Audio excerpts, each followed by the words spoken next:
Vamos desvendar Ezequiel capítulo 37, o famoso texto dos ossos secos. Hoje a gente vai mergulhar em cada um dos versículos dessa passagem, que é um dos capítulos mais fascinantes e poderosos das Sagradas Escrituras. Está lá em Ezequiel capítulo 37. Você já se perguntou o que realmente aconteceu lá nesse vale de ossos secos? O que significa essa visão extraordinária que pode impactar a sua vida, a minha vida, a nossa vida hoje? Então fica comigo aqui até o final desse vídeo para você descobrir em profundidade a respeito dessa profecia, do seu verdadeiro significado, que eu vou revelar aqui para você efetivamente o que é esse vale de ossos secos, beleza? Eu vou explorar cada detalhe dessa visão que é impressionante,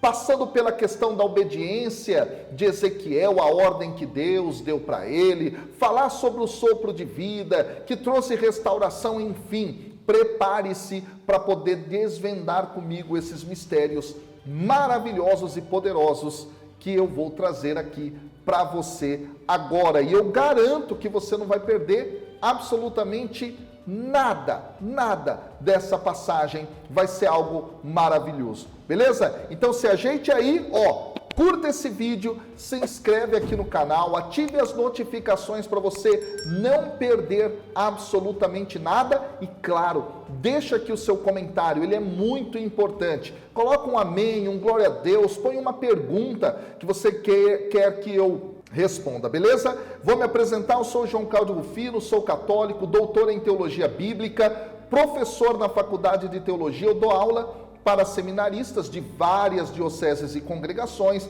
para os futuros diáconos e padres da nossa igreja há pelo menos 10 anos, e sou formador de pregadores. Há mais de 25 anos eu tenho ajudado pessoas em todo o Brasil e fora também a aprimorarem as suas pregações e se tornarem verdadeiros instrumentos na mão de Deus. Mais uma vez, se inscreve aqui no canal, ativa o sininho para as notificações. Vamos então falar a respeito da estrutura literária deste conjunto. Nós temos um paralelismo criado, ou seja, um texto que tem aquilo que nós chamamos de texto sanduíche. Que é isso, professor? Eu vou te explicar. Vários textos da Bíblia trazem uma informação no começo que tem o seu paralelo no final. Depois uma segunda informação que tem na penúltima parte do texto um paralelo. E no centro a mensagem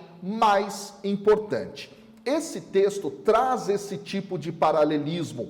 Em alguns casos, como é esse aqui, nós chamamos esse paralelismo de quiasmo. É um nome esquisito, não é? Mas não se preocupe com ele não, esse texto traz isso. Então nós temos um elemento A dos versículos 1 a 3, que é a introdução da visão. Depois, um elemento B dos versículos 4 a 6, que é a ordem para que ele profetize aos ossos.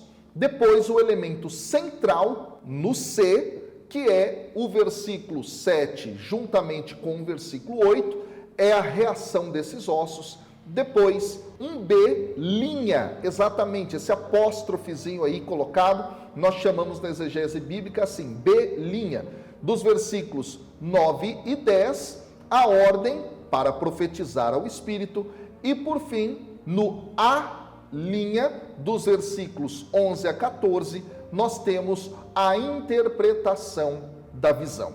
Vamos então para o comentário de cada um desses blocos que eu citei para vocês. Vamos ao comentário desse bloco A, inicial, dos versículos 1 a 3, agora a introdução da visão. Aqui, pessoal, a narrativa de Ezequiel, ela é muito bem estruturada. Nos versículos de 1 a 3, nós temos aquilo que aparecerá e que será desenvolvido dentro dessa visão, tá? E há uma progressão da narrativa.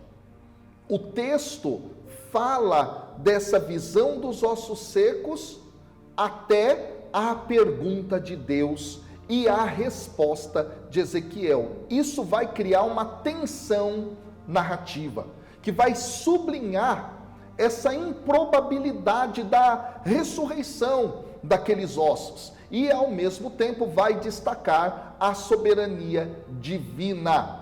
Olha só que dado interessante, vou ler aqui com vocês na minha Bíblia, está assim: a mão do Senhor veio sobre mim e me conduziu para fora pelo Espírito do Senhor e me pousou no meio de um vale que estava cheio de ossos. E aí fez com que me movesse em torno deles, de todos os lados. Os ossos eram abundantes na superfície do vale e estavam completamente secos. Versículo 3: ele me disse: filho do homem, porventura tornarão a viver esses ossos? Ao que respondi: Senhor, tu o sabes. Então aqui é uma descrição vívida desses ossos secos, tá? E há uma interação de Ezequiel com Deus, que vai enfatizar, portanto, a mensagem, não é, de uma renovação divina. Beleza? Eu acabei de ler na Bíblia de Jerusalém, mas depois eu vou ler na Bíblia Ave Maria, tá? Eu vou retomar as próximas leituras na Bíblia Ave Maria para vocês, tá bom? Então aqui no versículo 1 aparece a expressão: a mão do Senhor veio sobre mim. E no hebraico esse veio sobre mim trata-se aqui de um verbo que está no perfeito. E ele serve no hebraico para descrever uma ação completa. Ou seja, ele indica aqui que houve sim uma intervenção divina que deu início à visão. Portanto, essa expressão, a mão do Senhor, em hebraico, vai ser muito importante, porque, lembra o que eu acabei de falar, não é Ezequiel por si que tem essa visão, é o próprio Deus que a realiza. E a expressão mão do Senhor, Yad Adonai, em hebraico, será frequentemente utilizada para indicar o poder e a autoridade de Deus agindo sobre o profeta. Em Ezequiel, para você ter uma ideia, essa frase estará associada à experiência de visões ou comunicações divinas em todas essas passagens. Ezequiel capítulo 1, versículo 3, capítulo 3, versículo 14 e o 22, capítulo 8, versículo 1, depois capítulo 33, versículos 22 seguintes, e o capítulo 40, versículo 1, sem citar o 37 aqui que acabamos de ler. E aí o texto dá continuidade, não é? E o Senhor me levou em espírito. Esse me levou é um verbo aqui que está no imperfeito consecutivo na língua hebraica, que é muito comum nas narrativas hebraicas. Para quê? Para descrever ações que são sucessivas, tá? Agora um outro detalhe. Me levou em espírito vai indicar um estado de êxtase aqui, êxtase profético, visionário, similar inclusive a outras experiências proféticas que o próprio Ezequiel vivenciou, como lá no capítulo 3, versículo 12, versículo 14, capítulo 8, versículo 3, capítulo 11, versículo 1 e depois o versículo 24. Então, aqui o Espírito do Senhor será tanto um meio de transporte, quanto também uma força que o capacita para receber a visão profética. É muito interessante. Então o texto tem esta dupla forma, tá, de apresentar essa significação, significado dessa expressão. E aí então ele foi levado no meio de um vale que estava cheio de ossos, diz o texto. E o termo vale é o termo hebraico biká, e ele se refere a uma planície ampla. Olha que interessante, muito semelhante àquela que já fora mencionada no capítulo 3, versículo 22. Esse cenário, portanto, remete a um campo de batalha, mas um campo de batalha que foi esquecido, onde os ossos estão dispersos E isso simboliza, portanto, uma catástrofe e um julgamento divino sobre o povo. Olha que dado interessante. Outro dado é que esse tipo de terreno é típico da região mesopotâmica. Onde fica a Mesopotâmia, pessoal? Entre os rios Tigre e Eufrates. É toda a região da atual, não é? Iraque, Irã, por aquela região ali. E é justamente nessa região onde o profeta Ezequiel está exilado com outros judaítas no processo do exílio da Babilônia. Eu já vou falar sobre isso, é muito importante que você entenda esse contexto histórico, tá bom? Então vamos lá. Há aqui uma relação entre esse vale de ossos secos e um campo de batalha. Eu quero trabalhar isso com vocês. A visão desses ossos, que são ossos espalhados, pode ser comparada com uma outra passagem que é mais ou menos da mesma época, que é Jeremias capítulo 8, versículos de 1 a 2, onde os ossos dos mortos são espalhados diante dos céus como um resultado de um julgamento divino. Beleza? Interessante, não é? Então, neste caso aqui, parece uma derrota, uma desolação que está ocorrendo. E aí entramos no versículo 2, e o versículo 2 começa dizendo, não é? E me fez andar ao redor deles. Esse me fez andar, na língua hebraica, é outro verbo imperfeito consecutivo, porque ele está aqui indicando uma ação contínua de Deus que guia Ezequiel neste vale. Deus faz, portanto, Ezequiel andar ao redor desses ossos para que ele compreenda completamente a extensão e a gravidade da situação. Esse movimento vai simbolizar um exame minucioso, detalhado da condição dos ossos. Isso vai sublinhar, portanto, uma desolação total, cabal. Acabou, gente. Olha que forte isso, tá? E aí a constatação nos é trazida quando é dito que eram muitos os ossos que estavam nessa superfície, eles eram numerosos. E aqui então vai aparecer a quantidade extraordinária de ossos, sugerindo, portanto, mais uma vez, a grande catástrofe, possivelmente uma batalha onde muitos perderam a vida. E este detalhe vai ressaltar, portanto, mais uma vez, dentro do processo narrativo, essa magnitude da calamidade que é enfrentada aqui pelo povo, não é, judaíta, judeu, que estava exilado. E, portanto, aqui, isso é fruto de um julgamento divino, ao mesmo tempo da desesperança desse povo lá na terra estrangeira da Babilônia durante o exílio. E aí o texto continua dizendo que eles estavam sequíssimos, completamente secos. Essa descrição dos ossos como sequíssimos ou completamente secos vai enfatizar que eles estavam mortos há muito tempo, não havia qualquer vestígio de vida. E esse detalhe sublinha, portanto, a impossibilidade de qualquer tipo de recuperação natural, destacando, portanto, uma completa desesperança da situação. Então, a visão de Ezequiel é contextualizada historicamente no período do exílio babilônico, um tempo de grande desolação, de grande desesperança para o povo de Judá. Então, o cenário aqui desse vale cheio de ossos vai refletir as consequências que são devastadoras para esse povo. Porque tiveram invasões, guerras, isso aconteceu, Jerusalém foi destruída, o templo foi destruído e, como eu já falei, parte da população foi levada para viver em terra estrangeira.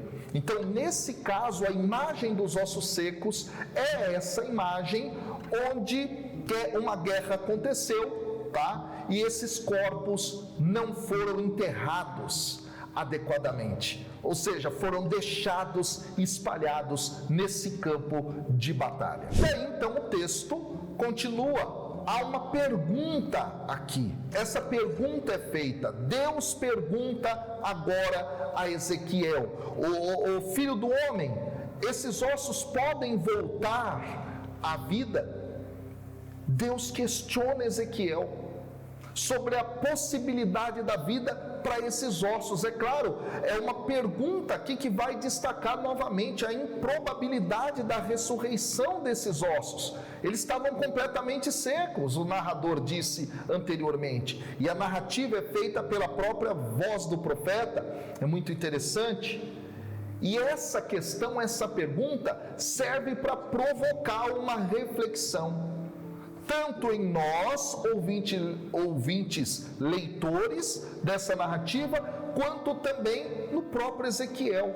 E essa reflexão é feita para sublinhar a soberania de Deus sobre a vida e sobre a morte. E aí essa pergunta de Deus a Ezequiel sobre essa probabilidade de vida para esses ossos secos vai ecoar também as histórias de ressurreição que foram realizadas por grandes profetas anteriores a Ezequiel, como no caso Elias, lá em 1 Reis capítulo 17, do versículo 17 e seguintes, e Eliseu, em 2 Reis, ali no capítulo 4, a partir do versículo 32. Então é interessante, Ezequiel está agindo como um grande profeta, que agora é interpelado sobre a soberania divina. E ele vai responder, ele responde: Senhor Deus, Tu o sabes. Essa resposta vai demonstrar que sim, ele tem fé na onipotência de Deus. Olha que dado interessante, nesse caso, já vai demonstrar que Ezequiel é alguém que é submisso à própria vontade divina. Ele reconhece que, embora a ressurreição pareça impossível do ponto de vista humano, Deus tem o poder de realizar esse impossível. E aí a gente faz uma análise teológica desses primeiros 3 versículos aqui. Essa visão, portanto, vai representar a condição espiritual, emocional do povo de Judá no exílio, ou seja, já não havia mais vida dentro deles, eles já não tinham mais esperança. E essa pergunta de Deus a Ezequiel vai destacar essa questão do poder de Deus em trazer a vida a partir de uma situação de morte. Portanto, trata-se aqui, já te dou isso de cara, tá? De uma mensagem de esperança, de renovação para o povo judeu. Olha que dado interessante, essa visão, olhando para um todo das Sagradas Escrituras, vai prefigurar a promessa de Deus da restauração e a renovação espiritual através do derramamento do Espírito Santo, que é mencionado no capítulo 36 de Ezequiel, nos versículos 26 e 27, mas que vão se cumprir de forma plena lá no Novo Testamento, no dia de Pentecostes. Então, a guisar de conclusão desses primeiros versículos, esses 3 versículos apresentam, portanto, uma visão poderosa, simbólica da condição desse povo, ok? Esse é o ponto. E aí entramos no bloco B, dos versículos 4 a 6, onde existe uma ordem para profetizar aos ossos. E o texto na Bíblia Ave Maria diz assim: Ele disse-me então: profere um oráculo sobre esses ossos, ossos dessecados. Lhes dirás: escutai a palavra do Senhor. Eis o que vos declara o Senhor Deus: vou fazer reentrar em vós o sopro da vida, para vos fazer reviver. Porei em vós músculos, farei vir carne sobre vós, vos cobrirei de pele, depois farei entrar em vós o sopro da vida, a fim de que revivais, e sabereis assim que eu sou o Senhor. Então, o versículo 4 traz uma ordem: profetiza a estes ossos secos. Deus responde, portanto, àquilo que Ezequiel havia dito, ordenando a ele que profetizasse, demonstrando a fé implícita na resposta no versículo 3, agora de forma explícita. O comando direto de Deus profetiza, portanto, sobre esses ossos, vai empregar aqui um imperativo, ou seja, uma forma verbal que vai intensificar a urgência e a seriedade da própria missão profética. A linguagem é dramática no texto, ao mesmo tempo ela é vívida, ela é utilizada aqui num estilo muito característico ao estilo profético de Ezequiel. A ordem para profetizar aos ossos parece um esforço inútil a princípio, só que Ezequiel já havia tido a experiência dentro do texto de profetizar sobre objetos inanimados. Olha que coisa interessante.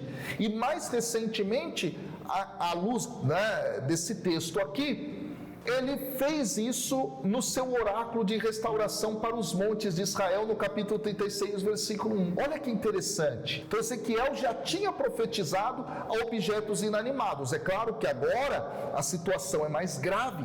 Então a ação de profetizar para esses ossos secos vai sublinhar uma certa natureza paradoxal, aparentemente fútil da missão profética de Ezequiel, que é um tema recorrente dentro do seu ministério profético. A palavra hebraica usada aqui, ossos e depois secos, vai sugerir não apenas a ausência de carne, pessoal. É secura completa. De novo, eu enfatizo aqui, é a morte que já havia sido realizada. Então, aqui há um tempo que se decorreu e, nesse sentido, é a falta de esperança total. A escolha das palavras que foram utilizadas aqui vão reforçar essa gravidade da condição emocional destruída desse povo, mas ao mesmo tempo também a magnitude do milagre necessário. Olha que coisa interessante. Outro detalhe que eu vou começar a enfatizar a partir de agora no texto é que essa cena vai evocar a criação de Deus lá em Gênesis capítulo 2, versículo 7, quando o próprio Deus formou, lembra, o ser humano do pó da terra, soprando nas narinas dele o fôlego da vida. Aqui Ezequiel é chamado a participar de um processo semelhante de reanimação, destacando, portanto, o poder contínuo e criativo do próprio Deus. A ordem de Deus aqui para Ezequiel profetizar vai destacar a soberania divina, mais uma vez, como eu já havia dito, da soberania de Deus sobre a morte e sobre a vida. Então a ação de Ezequiel, a ação dele é como que um canal através do qual o próprio Deus vai demonstrar o seu poder que restaura, vai sublinhar, portanto, a mensagem de que mesmo em situações sem esperança, situações de catástrofe, a palavra de Deus tem poder de gerar restauração, recriar a realidade. Isso é algo muito bonito e, nesse sentido, olhando para o contexto do exílio da Babilônia, esses ossos vão representar, portanto, esse povo em desesperança total, e a ordem de profetizar aqui vai sugerir que a possibilidade dessa restauração e renovação nacional podem acontecer mediante a palavra de Deus. E aí o versículo 5, eis que farei entrar em vós o Espírito. Aqui a palavra Espírito é o termo ruach, e é uma palavra de diversos significados. Pode significar vento, espírito de uma forma mais geral, e também fôlego. Em alguns casos isso vai depender do contexto, e o uso aqui em Ezequiel 37 no versículo 5 vai demonstrar essa complexidade toda. É uma palavra, portanto, que vai carregar múltiplos significados. Outro detalhe é a repetição da palavra ruá ao longo de todo o texto, vai criar uma ligação temática entre diferentes aspectos da própria obra divina. O vento, o espírito, o fôlego, isso vai reforçar a ideia de que a vida e a própria revitalização vem do próprio Deus. Eu quero destacar também que em Gênesis 6:17, esta palavra vai ser usada para se referir ao fôlego de vida. Tá? E frequentemente ela carrega o sentido de uma força animadora de um ser vivo. Essa mesma ideia está presente em Eclesiastes capítulo 3, no versículo 21. Então Deus aqui promete, portanto, infundir vida nos ossos secos através do seu Espírito, e aqui há uma reiteração do papel do Espírito Santo. Ele é agente dessa renovação e dessa vida. E a palavra ruá vai, portanto, estar ligada a esse processo aqui de uma recriação, a essa noção de que o Espírito é fonte da vida, como nós temos em outras passagens do Antigo Testamento. Ou seja, é através do ruá que Deus restaura a vida, evoca, portanto, um processo da criação de renovação espiritual, de renovação da realidade. Isso é algo maravilhoso, pessoal. Maravilhoso. Deus fará uma intervenção recriando a realidade para aquele povo que estava absolutamente sem fé, sem esperança no exílio, tá? Esse conceito de ruá é muito importante, pessoal. Por quê? Porque esse conceito de um espírito que dá vida era também comum em outros povos do Antigo Oriente Próximo. Isso é interessante.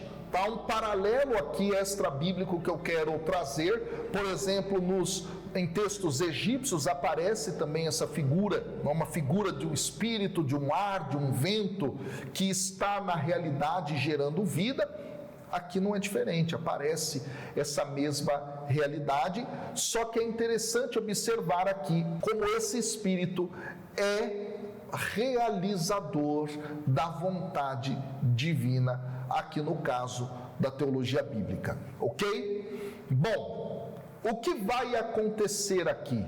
O texto vai continuar, e no versículo 6 nos é dito: eu porei nervos sobre vós, farei crescer carne sobre vós, e sobre vós estenderei pele.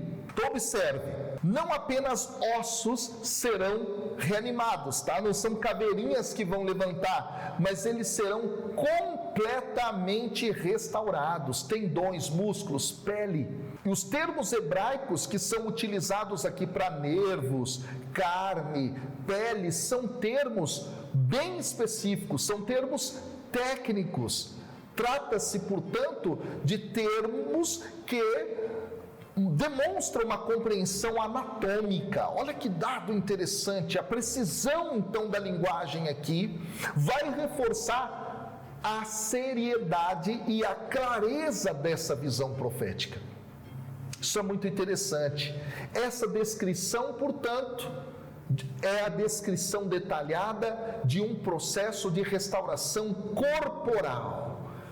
Tá? Vai ser uma compreensão aqui de uma totalidade que vai ser restaurada. Essa é uma coisa maravilhosa. E a sequência em que aparece: nós temos ossos, depois tendões, depois carne, depois pele, e isso mostra um processo que reflete uma inversão do processo de decomposição. Olha que interessante isso. Então a decomposição começa na pele e vai até os ossos, agora é o contrário, tá? Então é uma renovação total, espiritual, moral do próprio povo de Israel, e Deus, portanto, aqui está cumprindo a sua promessa, a promessa que ele já havia dado no capítulo 36, tá? É uma linguagem detalhada, é uma linguagem vívida, maravilhosa a linguagem utilizada, bem meticulosa aqui, ressaltando, portanto, também a magnitude desse milagre maravilhoso. Vamos aos versículos 7 e 8. É o centro, nós estamos diante aqui da reação dos ossos. Vamos fazer a leitura na Bíblia Ave Maria. Profetizei, pois, assim como tinha recebido ordem. No momento em que comecei, um barulho se fez ouvir, em seguida um ruído ensurdecedor, enquanto os ossos vinham se unir aos outros. Prestando atenção, vi que se formavam sobre eles músculos, que nascia neles carne e que uma pele os recobria, todavia não tinham espírito. Olha que interessante, tá? No versículo 7, aparece aqui: eu profetizei como me fora ordenado. E essa construção hebraica da frase vai utilizar uma estrutura narrativa que vai enfatizar a obediência imediata, é a fé de Ezequiel. É uma forma imperativa usada por Deus aqui, e a resposta imediata de Ezequiel. Portanto, isso sublinha a urgência, a seriedade do comando e a obediência dele. Aqui é maravilhoso isso. Esse texto nos ensina muito, hein? A repetição aqui do verbo profetizar vai conectar o comando divino dado diretamente à ação do profeta, criando uma relação causal. Ou seja, a palavra de Deus que dá ordem para ele e agora o evento subsequente. Então Ezequiel age diretamente como um agente da renovação de Deus. E é interessante, porque se a gente para analisar do ponto de vista teológico, Deus não precisava da participação do profeta para alcançar o resultado desejado. Porém, Deus o envolveu mesmo assim, testou a sua fé, testou a sua obediência e usou para cumprir a sua vontade. E isso é um dado teológico muito importante. Deus quer agir no mundo na mediação do ser humano. Deus não precisa de nós, mas Ele quer assim, Ele quer dessa forma. Isso é uma lição maravilhosa. Portanto, a participação de Ezequiel nesse ato da profecia aqui é mais uma vez o eco daquela narrativa de Gênesis no capítulo 2, versículo 7. Ele, Ezequiel, está agora cooperando com o propósito divino da recriação. Isso é fantástico, e isso também é um dado teológico para a nossa vida. Nós somos cooperadores no ato da criação. O ser humano gerando outra vida no ato sexual, isso é maravilhoso. Daí a grandeza, a beleza do ato sexual humano. Esse é um dado interessante, é desdobramento dessa teologia. Tá? Então esse ato de profetizar de Ezequiel, mais uma vez vai sublinhar isso, tá? Deus usa o ser humano, Deus continua soberano, e agora a obediência humana a esse plano divino para o seu povo. Isso é maravilhoso. Portanto, através da participação de Ezequiel, Deus vai demonstrar que a palavra profética tem um poder transformador, é um canal da ação divina. E aí o texto nos fala sobre um ruído, um som estrondoso, como um chocalho. Exatamente, a linguagem aqui é uma linguagem vívida, é uma linguagem que apela para o sensorial, é uma linguagem, portanto, que cria uma experiência imersiva no ouvinte leitor. Nós somos chamados de alguma maneira, por esse autor aqui, a visualizar a situação. Isso é maravilhoso. E nesse caso aqui, portanto, há uma conexão direta entre a ação de profetizar e a realização. Logo quando ele profere, vem esse fenômeno. E esse uso do som é importante, é um dispositivo narrativo que vai aumentar a intensidade dessa visão. É bonito demais.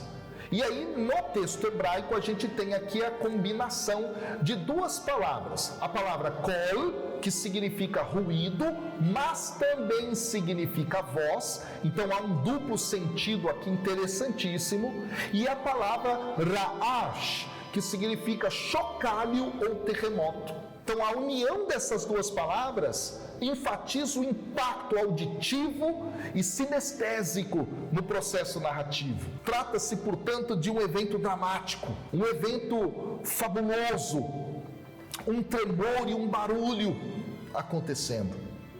Muito interessante. Agora, a separação dos componentes da combinação em Ezequiel, capítulo 3, versículo 13, vai aumentar ainda mais o efeito, como se fosse uma câmera lenta, criando uma impressão paralelística. Quando a gente pega Ezequiel 3, versículo 13, tá? Existe algo maravilhoso lá. Deixa eu pegar aqui, capítulo 3, versículo 13 com vocês. Olha que interessante. Era o ruído das asas dos seres vivos que se tocavam umas nas outras, e o ruído das rodas que ficavam ao lado deles, o ruído de um ribombar tremendo. O texto aqui está falando de uma visão que Ezequiel tem do próprio Deus, do seu trono e tudo mais. É uma visão muito bonita, e a mesma palavra é utilizada, tá? Então aqui, Ezequiel capítulo 37, parece retomar essa palavra, mostrando a presença de Deus ali, naquele momento, a partir do ato da profecia de Ezequiel. E aí a descrição do ruído, desse chocalho, desse terremoto, vai sublinhar, portanto, essa natureza súbita, impactante da reanimação dos ossos. Imagina o barulho, tudo aquilo se reunindo ao evento auditivo que marca, portanto, uma transformação física visível, e que prepara o caminho para a visão de Ezequiel dos ossos se movendo e se juntando, que é o que vem a seguir. Os ossos se juntaram, osso ao osso. Se a gente traduz do hebraico para o português de forma mais direta, é assim. Então a expressão hebraica usada aqui vai sugerir uma reorganização ordenada, uma reorganização precisa desses ossos. O narrador é fantástico. E aí é interessante que cada osso vai encontrar o seu par correspondente, vai reconstituir a estrutura esquelética de forma, portanto, meticulosa. A palavra hebraica juntar, no hebraico é karav, e esta palavra implica proximidade e um movimento em direção a um ponto de reunião específico. Olha que dado interessante, os ossos foram se aproximando, a imagem criada é maravilhosa. A forma verbal, inclusive, utilizada aqui, era uma forma verbal rara. Vai sublinhar, portanto, a natureza poética elevada desse texto, que é maravilhoso, e enfatiza também a singularidade do evento. Essa reconstituição ordenada dos ossos vai destacar essa natureza intencional e detalhada do plano de Deus. Há uma precisão aqui da vontade de Deus. Olha que teologia fantástica. A precisão com que os ossos se juntam vai refletir essa soberania de Deus e do seu plano, a perfeição do plano de Deus na restauração do seu povo e de cada um de nós também na atualidade. Ou seja, Deus tem o total controle, o controle detalhado de todas as coisas. E aí o versículo 8: eu olhei e havia neles nervos, cresceram carnes, pele os cobriu por cima. Mais uma vez, linguagem detalhada, linguagem sequencial que é utilizada aqui, descrevendo, portanto, essa transformação dos ossos em corpos vivos, criando uma imagem vívida, uma imagem poderosa. Há uma progressão meticulosa nesse processo. Gente, é maravilhoso. Deus cuida de absolutamente todos os detalhes, o seu plano vai acontecer. E esses ossos, portanto, são cobertos por tendões, carne, pele. Esse é um processo de reconstrução corporal descrito em termos anatômicos precisos, como eu já havia falado para vocês. Invocando novamente Gênesis capítulo 2, versículo 7, de um Deus que toca o pó da terra e faz o ser humano, cria o ser humano. É maravilhoso, pessoal. Trata-se, portanto, de uma restauração completa que Deus vai realizar. É bonito demais, é lindo demais. E é fantástico como o texto vai operando, porque o texto traz agora uma interrupção. Não havia espírito neles. Nossa, tremor, o ruído, tudo aconteceu, mas não havia espírito neles. É uma interrupção. Há uma interrupção desse processo de reanimação. Isso vai criar uma tensão na narrativa, destacando a importância de um próximo estágio, da visão que Ezequiel teve. A falta de espírito nesses corpos vai enfatizar a necessidade contínua de uma intervenção divina para completar essa restauração. A linguagem negativa usada para descrever a falta de espírito vai sublinhar uma tal incompletude dessa restauração até esse ponto. E essa pausa no processo vai intensificar a expectativa e vai nos preparar, enquanto ouvintes, leitores, para o próximo ato milagroso. Olha que dado fantástico, porque apesar da reconstituição física, os corpos ainda cresciam, ou melhor, eles careciam do elemento vital da vida, que é o espírito, ruar. Essa ausência, portanto, vai preparar um caminho para uma próxima fase dessa atividade divina, que é operada a partir do sopro de vida que é infundido nesses corpos. É muito interessante, pessoal. O texto é apaixonante. E aí a ausência do Espírito Santo, ou do Espírito, do fôlego, do hálito da vida nesses corpos, vai destacar essa dependência completa da vida na ação de Deus. Ou seja, a vida depende do próprio Deus. A restauração física apenas é uma parte do processo. O próprio Espírito de Deus é essencial para a plenificação dessa vida. Isso é algo maravilhoso. Isso reflete uma teologia bíblica fantástica. Uma teologia bíblica da vida como sendo um dom completo de Deus, que vai incluir corpo, mas também espírito. Isso é maravilhoso. Isso nos lembra a criação novamente. Há uma necessidade, assim como Adão necessitava do espírito, aqui também esses corpos necessitam do espírito. E portanto aqui é uma passagem repleta de significados teológicos, literários, culturais, chama demais a nossa atenção. Agora vamos adiante. Vamos para os versículos 9 e 10, o elemento B', que é a ordem para profetizar ao Espírito. Vamos ler. Profetiza ao Espírito, disse-me o Senhor, profetiza, filho do homem, e dirige-te ao Espírito. Eis o que diz o Senhor Deus: vem, Espírito dos quatro cantos do céu, sopra sobre esses mortos para que revivam. Proferi o oráculo que ele me havia ditado, e daí a pouco o Espírito penetrou neles, retornando à vida. Eles se levantaram sobre seus pés, um imenso exército. Gente, isso é maravilhoso. Profetiza ao Espírito, essa é a expressão. A repetição da ordem de profetizar vai criar uma tensão narrativa de novo. Vai enfatizar ao mesmo tempo também a urgência e a importância do ato. E aqui é o segundo comando. Esse segundo comando vai enfatizar que a vida ainda não havia sido totalmente restaurada. Que coisa maravilhosa! O profeta agora precisa se dirigir ao próprio ruar. Ele precisa dar um comando que vai transcender uma simples comunicação com os ossos, porque ele tinha se comunicado com os ossos, agora ele se comunica ao próprio Espírito. Isso é fantástico, essa é uma nuance da narrativa maravilhosa.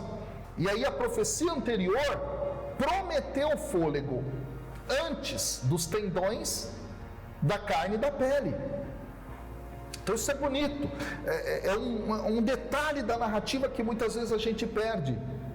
Os dois níveis, portanto, de profecia aqui e cumprimento nos versículos de 1 a 10 vão fornecer para nós um elemento de suspense, um elemento dramático. e vai destacar a importância do fôlego da vida. Ou seja, mais uma vez, Deus dá uma ordem para ele profetizar, ele precisa cumprir. E aí, de novo, o termo ruá, que aparece em toda a sua complexidade semântica aqui, é utilizada de forma muito hábil pelo escritor, vai sugerir com essa utilização a presença divina, vivificante, tá? Isso é interessante demais. E aí então a profecia, o Espírito, vai sublinhar essa crença teológica, essa verdade de que a vida humana depende essencialmente do Espírito de Deus. De novo, eco de Gênesis 2, versículo 7. E aí aparece a expressão dos 4 ventos, em algumas Bíblias, dos 4 cantos, tá? Arba ruhot é no hebraico, então, dos 4 cantos não é a melhor tradução, ruhot é dos 4 ventos, é aqui, no caso, tá, o termo ruar, colocado no plural feminino, ruhot, no hebraico, vai representar, não é, os 4 pontos da terra, as 4 direções da terra. Tá? Antigamente eles tinham essa compreensão, até hoje a gente tem leste, oeste, norte e sul, não é assim? Pois é, isso vai simbolizar algo.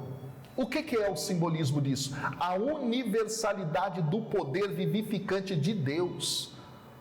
Olha que interessante, esse conceito vai ser também encontrado em outros textos da mesma época, como Jeremias 49 e 36, mas também textos um pouco posteriores, como o texto de Zacarias 6:5.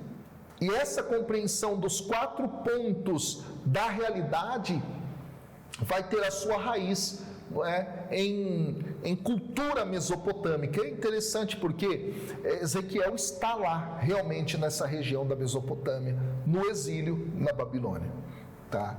Outra coisa interessante é que os 4 ventos vão sugerir, portanto, essa abrangência do poder divino que se estende por toda a terra. Olha que dado interessante, isso indica que o Espírito Divino não está limitado por fronteiras geográficas, ele pode atingir qualquer parte do mundo.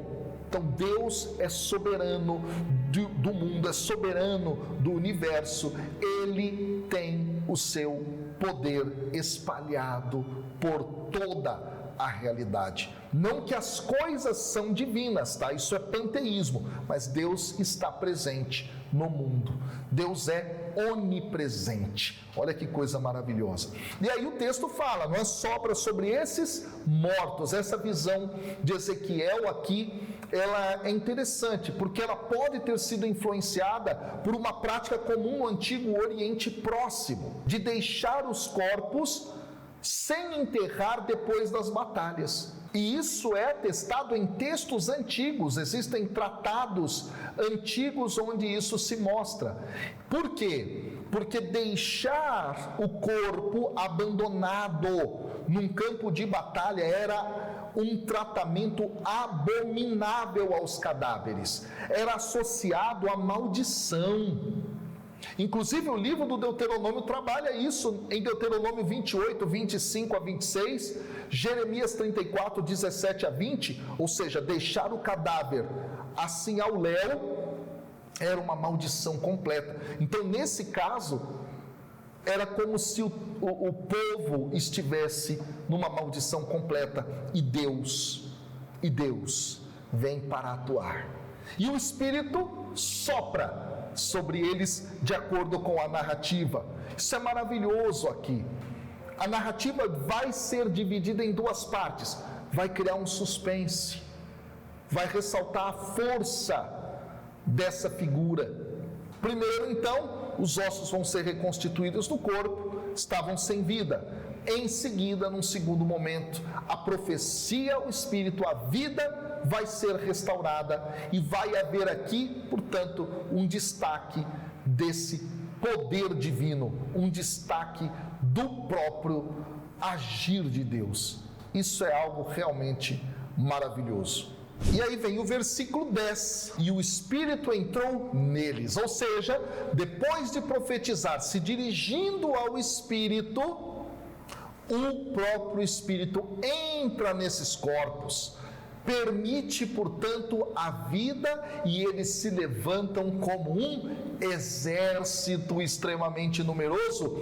Olha, esse ato é culminante aqui, mostrando, portanto, uma transformação desses ossos. Porque se antes era um vale de batalha, onde corpos foram abandonados e já estavam no estado extremamente avançado de decomposição, agora é um exército vivo. Isso simboliza, portanto, a renovação do povo, a renovação realizada por Deus. A estrutura gramatical, ela destaca a sequência das ações: profetizar, soprar o Espírito e levantar-se. É muito interessante. Outro termo importante aqui é o termo exército, Ha'il, em hebraico, e vai sugerir não apenas uma restauração, portanto, física, mas uma revitalização da força, da identidade nacional desse povo que estava destruída por ocasião do exílio da Babilônia. De novo, aqui há uma repetição do verbo profetizar, nesse caso no itpa'el, no hebraico, tá? E vai variar entre os versículos a forma do verbo, e isso vai demonstrar uma dinâmica dentro do processo profético. Em português a gente não consegue captar isso é muito interessante. Nesse caso, então, a transformação dos ossos em um exército vivo vai ser descrita com superlativos para demonstrar a magnitude do poder de Deus. A realização desse milagre portanto, extraordinária. E aí a infusão do Espírito Santo, que vai ser essencial para o processo da vida. Isso já foi destacado anteriormente. É muito bonito. Lembra de novo Gênesis 2:7, é fantástico realmente o que está posto aqui. Trata-se, portanto, de uma visão de esperança, de uma restauração que vai acontecer pós-exílio da Babilônia. E a gente sabe que ao longo da história do povo de Israel, isso aconteceu mesmo, não é? Os babilônios foram vencidos pelos persas e aparece um grande mandatário persa chamado Ciro, que é citado nas escrituras várias vezes, e ele escreve um edito para que os povos exilados voltem às suas terras. Isso é muito interessante, isso é muito bonito, tá bom? Então aqui a restauração completa. Deus se comprometeu, Deus realizou essa restauração. É uma imagem realmente fantástica, uma imagem vívida.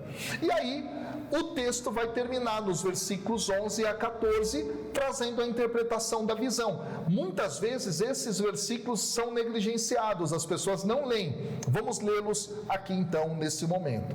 Então, o Senhor me disse: filho do homem, esses ossos são toda a raça dos israelitas. Eles dizem: nossos ossos estão secos, nossa esperança está morta, estamos perdidos. Por isso, dirige-lhes o seguinte oráculo: eis o que diz o Senhor Deus: ó meu povo, vou abrir os vossos túmulos e eu vos farei sair deles para vos transportar à terra de Israel. Sabereis então que eu sou o Senhor, ó meu povo, quando eu abrir os vossos túmulos e vos fizer sair deles, quando eu colocar em vós o meu espírito para vos fazer voltar à vida, e quando vos hei de restabelecer em vossa terra. Sabereis então que eu sou o Senhor, que o disse e o executei. Gente, olha que oráculo maravilhoso, olha que palavra maravilhosa. Termina aqui a passagem. Então há uma explicação da visão de Ezequiel. Deus vai cumprir, e a linguagem de aliança que aparece é maravilhosa, ou seja, mesmo com a infidelidade do povo que levou à consequência do exílio da Babilônia, Deus mantém a sua parte dentro dessa aliança, e aí vão saber que o Senhor é Deus, que Ele disse e executou. Isso é realmente maravilhoso. E aí, você chegou até o final desse vídeo? Comenta, estamos juntos, tá bom? Para eu saber que você chegou ao final desse vídeo aqui. Deixa aqui também o seu comentário falando o que você aprendeu, coloque aqui também a sua dúvida e eu espero do fundo do meu coração que esse estudo profundo tenha te ajudado a refletir em cada um dos versículos dessa imagem maravilhosa dos ossos secos, beleza? Se inscreve no canal se você ainda não se inscreveu, deixa o like aqui, estamos juntos, até o próximo vídeo, valeu!